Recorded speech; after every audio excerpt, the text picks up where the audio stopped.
Welcome to Boomers and Beyond. This is a podcast where we celebrate living boldly, loving deeply, and refusing to let age define our limits. I'm your host, Antionette Blake, better known as the DE Diva, aka the Delaware Blogger, and I am so grateful that you're here with me today. Every Saturday at 10 a.m., we are here to talk about things that matter most to the 55-plus community.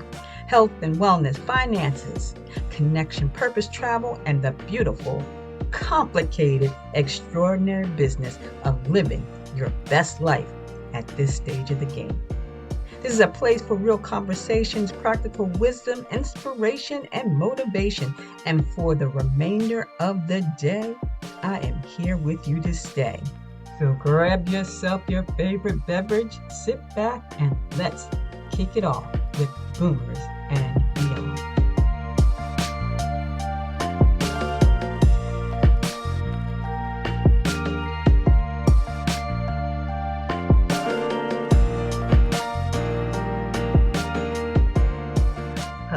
Hello, and welcome back to Boomers and Beyond.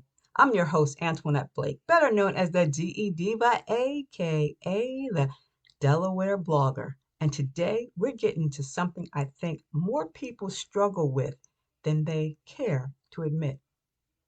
Making friends. Yeah. Adult friendship. I'm talking about after the age of 55, when your kids are grown, your career is winding down or already finished. Your social circles have shifted, and the built-in friend-making systems of school and work that we relied on for decades are gone, just gone.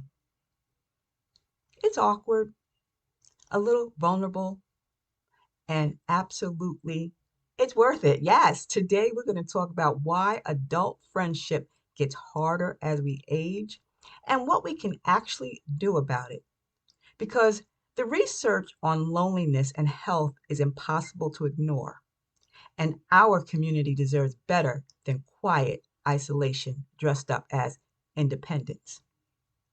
This conversation is real, and it's a little uncomfortable, but I think by the end you'll feel less alone in this than you did in the beginning. So let's get started. Why friendship gets harder after 55? Let's start with this honest conversation. Why does making friends get so much harder after a certain age? I guess because, naming it actually helps. First of all, in most of our lives, we made friends through proximity and repetition. School, college, our first job, the neighborhood where we raised our kids. We didn't have to try very hard because the structure of life put us in the same place with the same people over and over again. And friendship grew naturally out of that. But retirement changes the structure. Moving to a new community changes the structure. Kids leaving home changes the structure. Health changes it. Loss changes it. And suddenly, the automatic friend-making machine that worked for us for 50 plus years just stops running. And here's why it gets harder. As adults, we have higher standards. We're more set in our ways, and we have less free time than we think, or we fill our time differently, let's put it that way. We worry more about rejection, and we feel like somehow embarrassingly to the need, like it's embarrassing to need new friends at this age. But it's not. It's not embarrassing at all. It's human. It's universal. Almost everyone in our community is going through some sort of version of this, even the people who look like they have it all together. And why? Why does it matter so much? Let's spend a moment on that. Beyond just wanting someone to have coffee with, that's what it matters. The research on social connection and healthy aging is absolutely compelling. Studies consistently show that people with strong, active social networks live longer than those who are isolated. Social isolation in older adults is associated with a 50% increased risk of dementia, higher rates of heart disease, depression, and even earlier death. Yep. The U.S. Surgeon General has called loneliness a public health epidemic, and it disproportionately affects adults over 55, especially after retirement, widowhood, or moving into a new community. Now, this is not a small thing. This is not something that you push to the bottom of your list. Social connection is medicine. And now that the weather has changed, we're outside more. It's a perfect time to invest in it. And let me get personal for a second. I fell and broke my shoulder back in January, and the orthopedic surgeon was hoping that it would heal. And so I just waited and waited. Not being able to go out with my sorors, I got depressed. It scared me. I'll never want to feel that way again. But now I've had the surgery, I'm healing, I can drive, I'm going back, getting back into my activities, and I feel 100% better. So loneliness is no joke. Now, let's talk about where to find our people, your people, wherever, you love. Like, let's get practical about this. Where do you actually find new friends at this stage in life?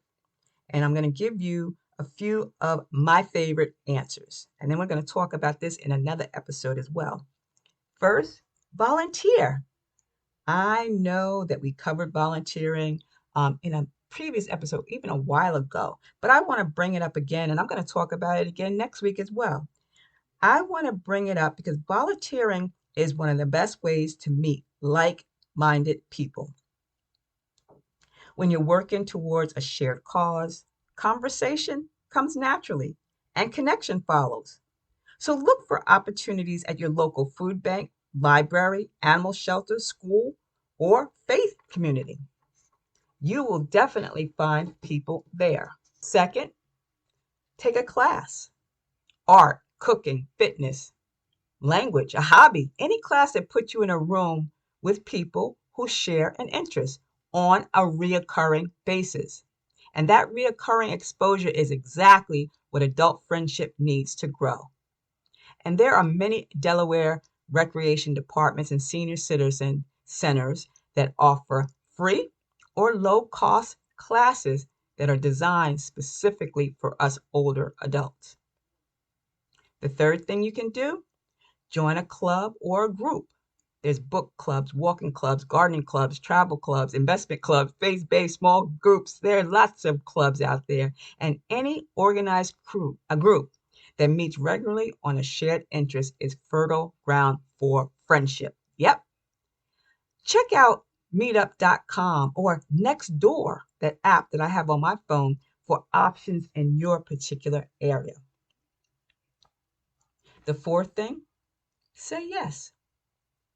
Say yes to that invitation that you've been putting off, to the neighbor who asked if you wanted to grab lunch, to the community event you almost didn't RSVP to. I know showing up when you're out of the habit can feel like a big effort, but connection almost never finds us sitting home alone. We have to meet it halfway. And fifth, be the initiator. This is the one person, or this is the thing that most people resist.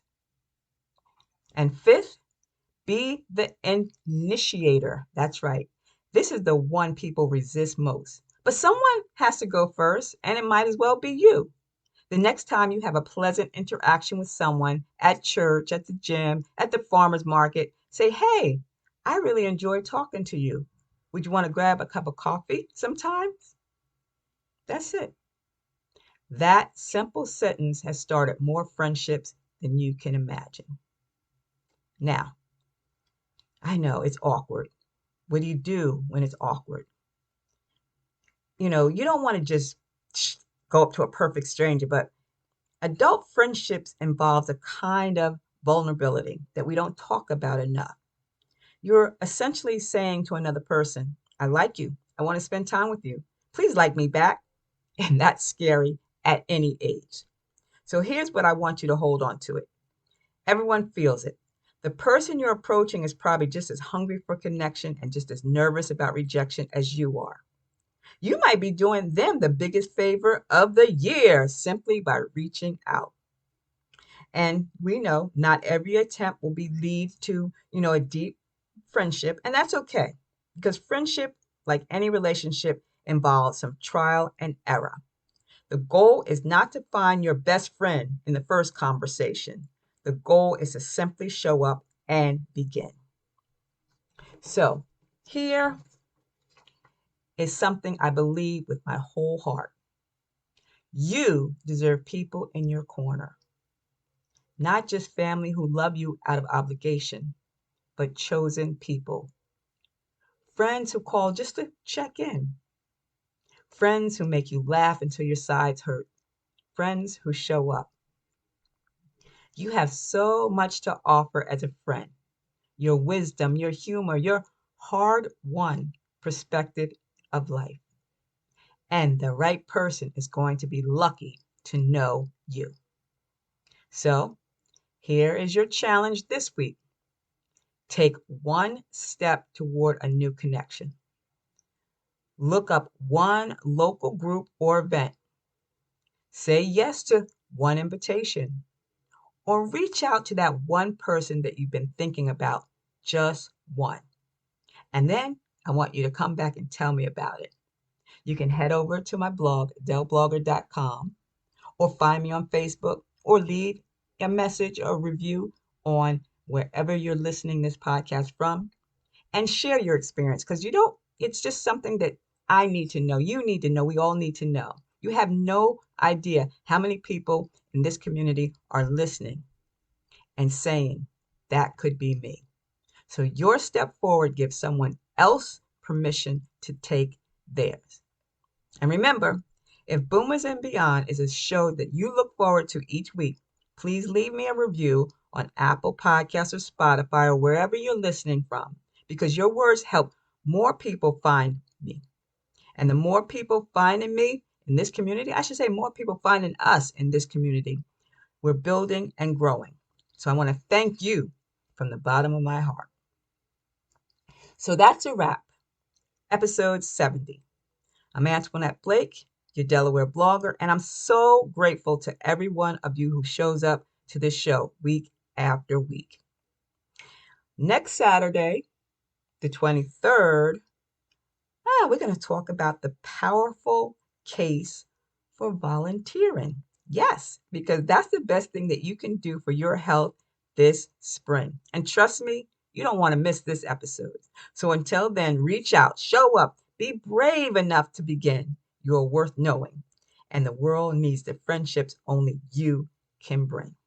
See ya. It's the DE Diva, aka the Delaware Blogger, wishing you and yours a beautifully blessed day. Bye-bye.